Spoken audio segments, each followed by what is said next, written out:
Bom, então, dando continuidade, agora eu mesma, falando sobre a nutrição em pacientes domiciliares. Tá bom, obrigada.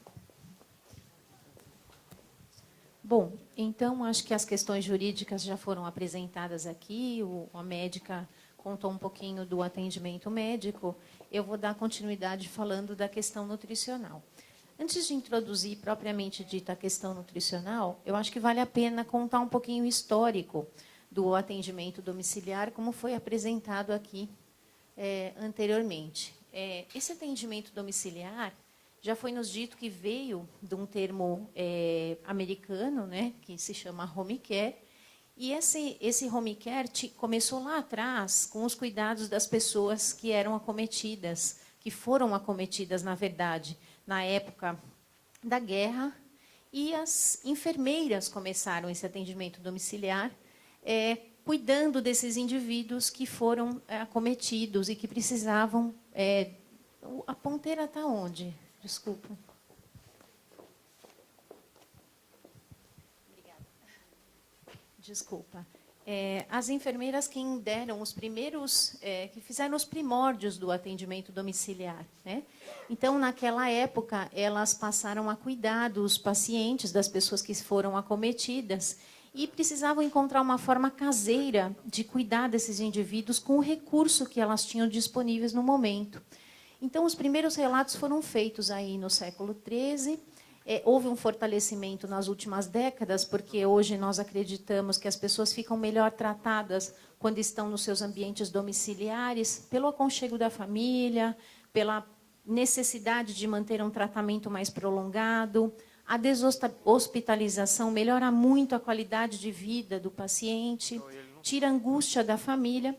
E aqui no nosso país, o hospital pioneiro no atendimento domiciliar foi o Hospital do Servidor Público Municipal, né? Foram os primeiros relatos. E, na sequência, as empresas privadas ganharam mercado em fazer o atendimento domiciliar. Isto tomou este vulto porque o custo de manter o indivíduo hospitalizado é muito maior do que manter o indivíduo na sua própria casa. Então, as empresas que lidam com saúde, as privadas, passaram a analisar os custos de manter o indivíduo hospitalizado e manter o indivíduo em casa, e chegou-se à conclusão que, realmente, do ponto de vista financeiro, os valores seriam melhores, trazendo uma demanda para os indivíduos que tinham recurso à saúde privada, mas trazendo uma dificuldade aos indivíduos que se utilizam do Sistema Único de Saúde, que é o sistema adotado pelo nosso país. E, nesse sentido, a crise econômica no Sistema Único de Saúde e nos serviços privados começou a levantar também a necessidade de tirar os nossos pacientes dos hospitais públicos e mandar para suas casas, isso do ponto de vista custo, né?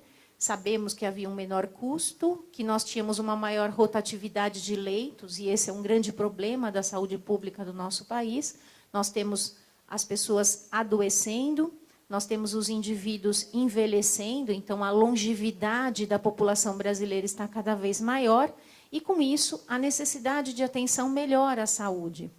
E como os nossos números de leitos estão cada vez menores, né? Diminui o número de leitos, aumenta o número de pessoas com necessidade, diminuiu a rotatividade desses indivíduos que ficam no hospital e que poderiam estar nas suas casas. Então, mais do que nunca, é interesse que se tire o paciente de dentro do hospital e mande para a sua casa por questões de ordens públicas, políticas e financeiras. E, nesse sentido, o atendimento domiciliar começou a crescer, passou a ser um mercado interessante, e, nesse sentido, ao aumento, como nós falamos, da longevidade, que tem sido uma busca de nós, humanos, nós queremos viver mais, né? E viver mais precisa ser viver mais e melhor, não dá para viver mais e pior, né? O viver mais trouxe o aumento da porcentagem do aparecimento das doenças degenerativas. Então, quando as pessoas tinham um tempo de vida menor do que nós temos hoje, a prevalência das doenças degenerativas era um pouco menor. E, com isso, a evolução tecnológica, a possibilidade de termos ventiladores domiciliares, equipes treinadas para fazer isso. Então, surgiu um novo mercado, surgiu uma nova linha de formação dos indivíduos. Houve a possibilidade de fazer a medicalização também domiciliar, né? Então, a forma de levar tratamentos com antibióticos, quimioterápicos, nutrição parenteral, que são recursos utilizados no hospital com um controle importante, com o aumento, a melhora da tecnologia em saúde, hoje nós conseguimos manter o tratamento dessas medicações de alta complexidade com os indivíduos no ambiente domiciliar, desde que essas pessoas estejam guarnecidas por equipes e pela possibilidade de ter o acesso a essas medicações. E a urbanização. Então, embora nós tenhamos ainda lugares de difícil acesso, hoje nós sabemos que a maior parte dos locais onde você tem serviços de saúde são locais urbanizados, onde nós conseguimos fazer a atenção, a assistência mínima que os indivíduos precisam para fazer o atendimento médico domiciliar. Qual foi, inicialmente, então, o objetivo de trazer o home care para o nosso país? Foi a redução dos custos, né? Então, observou-se, as empresas privadas fizeram estudos sobre o custo de manter o indivíduo no hospital e em casa, e se observou nesses trabalhos que há uma redução de custo de 20% a 50% dos valores gastos com as contas médicas quando o indivíduo está no âmbito hospitalar. Só que custo é um quesito que deve ser analisado em tudo que nós fazemos, a saúde financeira, seja lá do que for, a saúde da família, a saúde de uma empresa, a saúde de uma instituição ou de um país, a saúde financeira, ela é extremamente importante. Mas, em saúde, ela não deve ser o objetivo final. Se nós conseguirmos prestar uma boa assistência com menores custos, ótimo. O que nós não podemos é economizar com a saúde dos outros, muito menos com a nossa, né? Então, neste sentido, junto com o atendimento domiciliar, viu-se de uma forma muito positiva o quanto a assistência poderia ser mais humanizada e isto melhoraria a qualidade de vida das pessoas. Então, os estudos sequentes à análise de custo foi ver como ficam essas pessoas nas suas casas, né, do ponto de vista qualidade de vida. E o que se observou nesses trabalhos é que há a possibilidade de continuar este tratamento, sim. Esse indivíduo é reintegrado à sociedade, então ele passa a não ficar num leito junto com uma pessoa muitas vezes desconhecida que vira um amigo de internação, mas a estar em volta dos seus próprios amigos, da sua família, com o seu animal de estimação, aproveitando as coisas da sua própria casa. Foi possível fazer educação em saúde, então o quanto nós precisamos treinar e nós podemos aumentar, disseminar o nosso conhecimento do cuidar no domicílio para os profissionais, que são tecnicamente treinados para isso, ou para os cuidadores, que são pessoas que não têm formação técnica para isso e que passam a desenvolver essa prática, às vezes com muito mais atenção e com muito mais primor do que um profissional treinado para isso. Então, também trouxe esta nova possibilidade e melhorou o ambiente familiar. Nada melhor do que ter o nosso parente que está passando por um problema de saúde próximo a nós, e não aquela rotina de tal horário, tal dia, vai você visitar, vou eu visitar, vai aquele visitar. Então, a visita passa a ser no próprio ambiente, e isso melhora muito. Então, com isso, nós vimos, profissionais de saúde, muitas vantagens, né? Então, a vantagem é a recuperação, nos casos em que nós estamos passando por um processo de recuperação. E na esclerose lateral amiotrófica, nós passamos por processos de recuperação de um quadro infeccioso, de uma infecção do trato urinário, de uma insuficiência respiratória, em que o indivíduo cursou com uma pneumonia. Então, nós passamos por processos de recuperação. Diminui muito o risco de infecção pelo indivíduo estar na sua própria casa e o ambiente ser um pouco mais controlado do ponto de vista microbiológico do que os hospitais, onde nós temos as infecções oportunistas, as bactérias multiresistentes, onde os nossos pacientes muitas vezes saem do hospital colonizados, né? Então, nós temos a redução disto, a humanização, nós já falamos, e tirar o indivíduo deste ambiente frio, que muitas vezes é o hospital frio do ponto de vista amor, né? Então, as empresas, voltando na questão de custo, viram nisso um segmento interessante. Dentro disto, outros segmentos buscaram fazer home care, que não só os seguros de saúde, nem os convênios médicos. Então, existem empresas especializadas em fazer home care. Então, essas empresas passaram a vender serviços para planos de saúde. Então, existem várias neste sentido, né?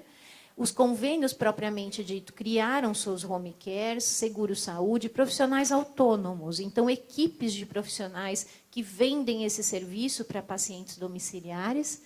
Hospitais também têm seus home cares. E, por fim, os distribuidores de nutrição interal também fazem um trabalho nutricional com os pacientes internados no domicílio. Então, aqui, só para exemplificar o quanto esta atenção à saúde domiciliar aumentou o espectro da saúde e trouxe a possibilidade de empresas, profissionais e pessoas buscarem atuar nesse segmento. Como já foi dito anteriormente, para que nós tenhamos esse atendimento domiciliar, há necessidade de uma equipe multiprofissional. Equipe multiprofissional, nós entendemos como vários profissionais de profissões diferentes atuando sobre o mesmo paciente. A multiprofissionalidade hoje é um fato no atendimento ao paciente com esclerose lateral amiotrófica, mas nós buscamos algo a mais, que é a equipe multidisciplinar e, quem sabe, um dia nós sejamos transdisciplinares, que nós possamos tomar condutas juntos. Não pode o nutricionista tomar uma conduta, o fono tomar outra, o físio tomar outra, e assim nós vamos atrapalhando a cabeça do cuidador, atrapalhando muitas vezes o tratamento domiciliar, porque cada um quer uma coisa. A nutricionista quer que aumente a dieta interal, a fono quer que ele aumente por via oral, o físio quer que ele fique de lado, eu quero que ele fique sentado. E aí, a quem você acata? Quem é o gerenciador disto? Né?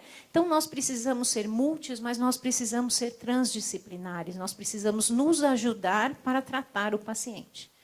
Pensando na questão da indicação, já foi dito pela doutora anteriormente, mas eu acho que é válido ressaltar alguns itens. Qual é a condição clínica de mandar o paciente para casa? Isso é extremamente importante. Que paciente ou que pessoa nós estamos deixando em casa? Qual é a condição clínica deste indivíduo? Quais são os potenciais do indivíduo ficar bem em casa? A outra questão é a aceitação familiar, né? E isto gera uma angústia. Na hora em que se fala em home care, muitas vezes a família, embora entenda, a família fica um pouco mais sensibilizada, porque vem para dentro da sua casa pessoas que não fazem parte da sua família, que vão circular pela casa 24 horas por dia, que vão trazer suas demandas. Vai chegar de bom humor, de mau humor, eu vou ter que lidar com o dia que a pessoa falta, que o paciente está super acostumado e naquele dia o auxiliar não vem, não tem ninguém para cobrir, o home não atende. Então, tem uma série de angústias que acontecem nesse momento e que muitas vezes a família fica sem esse suporte, porque sabe da necessidade, mas como fazer isto? Isto gera angústia nas pessoas. A infraestrutura domiciliar, então quem tem home care sabe que eles fazem uma auditoria, as empresas que vão atender a este home care precisam ver qual é a infraestrutura da casa do ponto de vista de condições mínimas, qual é a condição sociocultural para que isto aconteça, né? Se nós estamos num ambiente em que há a possibilidade de manter a condição higiênico-sanitária, se esse indivíduo tem recursos mínimos necessários ao seu tratamento, tentar entender um pouquinho o aspecto psicológico e trabalhar nesse sentido de dar um apoio ao paciente e à sua família, né? E, sem sombra de dúvida, termos pessoas profissionais capacitados para o atendimento do indivíduo. Então, veja que não é só indicar. Por trás disso, nós temos que ter uma série de recursos que vão fazer com que o home care seja uma solução e não mais um problema, né? A abordagem do home care, ela pode passar por 4 pilares, né? Ela pode ser preventiva, quando você tenta tratar uma infecção em casa e não levar o indivíduo para o hospital, evitando qualquer tipo de contaminação por serem pacientes imunossuprimidos. Ela pode ser terapêutica para tratar especificamente uma situação clínica, ela pode ser paliativa ou por medidas de reabilitação. Então, home care, do ponto de vista geral, não é só o home care que nós que tratamos paciente com ela conhecemos. Ele tem vários outros sentidos, né? Então, às vezes, você tem um parente que também precisa de um home care só para receber uma medicação. E também é um atendimento domiciliar, como a doutora disse anteriormente. Da questão nutricional, que é o que me foi competido a falar hoje aqui para vocês, existem requisitos mínimos para que se faça terapia nutricional domiciliar. Então, não depende só daquilo que o paciente necessita, mas depende de alguns requisitos mínimos. Então, existe o Conselho Regional de Nutricionistas recomendando pela portaria de 2002 requisitos mínimos para a prática da terapia nutricional domiciliar. Então, existem itens que contemplam nesta portaria que vão dizer o quanto o profissional precisa estar preparado para fazer isso, que infraestrutura você precisa ter no domicílio, que recursos nós vamos necessitar a curto, médio e longo prazo. Então, existe recomendação para isso. A Anvisa também faz uma preconização em relação às condições higiênico-sanitárias para que se faça isso no ambiente domiciliar. E existem duas portarias, que são portarias federais, que falam sobre a terapia nutricional parenteral domiciliar e uma que fala sobre a terapia nutricional enteral domiciliar. Para quem não sabe, parenteral é por via acesso central, acesso venoso, e enteral por via ou sonda nasoentérica ou por ostomias, né? Então, vejam, existem pré-requisitos mínimos que devem ser seguidos frente às portarias que recomendam a profissão. Das atribuições do profissional nutricionista no ambiente domiciliar, ele é parte integrante desta equipe, ele é responsável pela avaliação do estado nutricional do paciente, então este é o único profissional treinado para fazer esta avaliação, né? Então, às vezes, de forma leiga, né, nós dizemos assim, o paciente está muito magro, o paciente ganhou peso demais, nossa, será que não é muito, será que não é pouco? Precisa ter uma avaliação um pouco mais aprofundada para chegar a esse diagnóstico. O doutor Oswaldo comentou aqui conosco que é um item, é uma pergunta quando é mandado para solicitação de home care, qual é o grau de desnutrição desse paciente, o que ele tem de recursos para tratamento. Então, esse é o profissional que avalia, que prescreve a dieta. Quem prescreve a dieta é o nutricionista. Esta é a formação do profissional para conseguir fazer. Faz a orientação quanto ao preparo da nutrição, analisa as condições higiênico-sanitárias, adequa a rotina domiciliar e faz um registro em prontuário. Falar sobre alimentação é difícil, porque nós temos culturas diferentes. Para cada um, a alimentação é uma coisa. Uns comem por prazer, outros comem que gostam de comer, outros só alimentos que trazem prazer, alguns por culturas não comem carne, não tomam leite. Então, quando o nutricionista chega na casa da pessoa, ela chega para bagunçar o coreto. Vem dizer para fazer coisas que nós não fazemos, vai mandar comer fibra, vai falar de coisas que nós não temos hábito. Então, não é simples, porque quando é medicamentoso, o paciente atende, né? Tem que tomar o remédio? Tem que tomar o remédio. Agora, o senhor vai ter que passar a tomar leite. Mas leite fermenta, leite dá gases. O cuidador acha que para ele dá, então vai dar para o paciente também. Então, é complexo. Não é tão simples assim. As bases do atendimento nutricional, ela passa por alguns pilares importantes. Então, precisa saber o que o paciente tem, o que ele tem de comorbidades. Comorbidades são problemas que a pessoa tinha previamente. Se ela é hipertensa, diabética, tem problema no rim. Isso não pode ser desconsiderado quando o paciente tem esclerose lateral amiotrófica, porque nós vamos ter que tratar também do ponto de vista nutricional. Entender os medicamentos que o paciente toma e tentar encontrar a interação droga-nutriente. Às vezes precisa fazer jejum para tomar Riluzol, que horas vai fazer a dieta, precisa fazer alguns ajustes.